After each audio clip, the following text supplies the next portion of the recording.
Purulia bus stand এলাকায় পুরনো দোকানগুলিকে ভেঙে নতুন দোকান করে দেওয়ার নামে ৩৩ জনের দোকান ভেঙে দেয় পুরুলিয়া পুরসভা। ১.৫ বছর পরও হলো না নতুন দোকান। অসম্পূর্ণ অবস্থায় পড়ে স্টলগুলি। নিজের সর্বস্ব দিয়ে এখন বিপাকে দোকানদাররা। আমাদের বাসস্ট্যান্ডের কাছে দোকান উচ্ছেদ করা হয়েছিল, আমাদেরকে উচ্ছেদ করে পুনর্বাসন দেওয়ার কথা ছিল।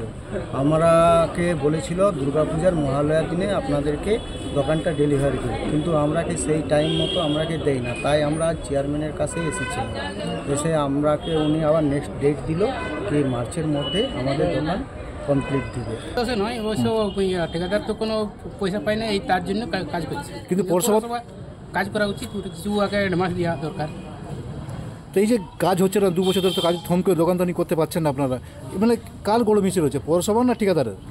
পৌরসভার জন্য অসুবিধা। আমিও ঋণ ধার করে নিয়ে টাকা দিয়েছি, কিন্তু এখন শোধ করতে বাসস্ট্যান্ড এলাকায় এখনো পর্যন্ত নতুন করে দোকান তৈরি না হওয়া নিয়ে পুরুলিয়া পুরসভাকেই দুষছে শাসক বিরোধী। এটা হচ্ছে পৌরসভার পরিকল্পনাহীন কাজের একটা উদাহরণ। বাসস্ট্যান্ড জুড়ে যেভাবে যারা হকার আছে তাদের যেভাবে পুনর্বাসন দেওয়ার কথা ছিল, সেই কাজে পৌরসভা পুরোপুরি ব্যর্থ এবং বিনা পরিকল্পনায় কাজ করলে যা হয় তার উদাহরণ। এটা তো বলবো পুরোপুরি পৌরসভার চেয়ারম্যানের ব্যর্থতা। আজকে এতদিন ধরে বাসস্ট্যান্ডের দোকানগুলো মানে এখনো পর্যন্ত ডিস্ট্রিবিউট করা হয়নি, এটা তো পুরো পৌরসভার ব্যর্থতা হবে, চেয়ারম্যানের ব্যর্থতা। ঠিকাদারের ঢিলেমির ফলে দেরি হচ্ছে কাজে। মার্চের মধ্যে স্টল তৈরি করে দেওয়ার প্রতিশ্রুতি পুরুলিয়া পুরসভার চেয়ারম্যানের। মূলত বাসস্ট্যান্ডের যারা ফুটপাতে ব্যবসা করতেন দোকানদার, তাদেরকে আমরা ওখানে স্টল করে দেবো এই ধরনের ব্যবস্থাপনা শুরু করেছিলাম।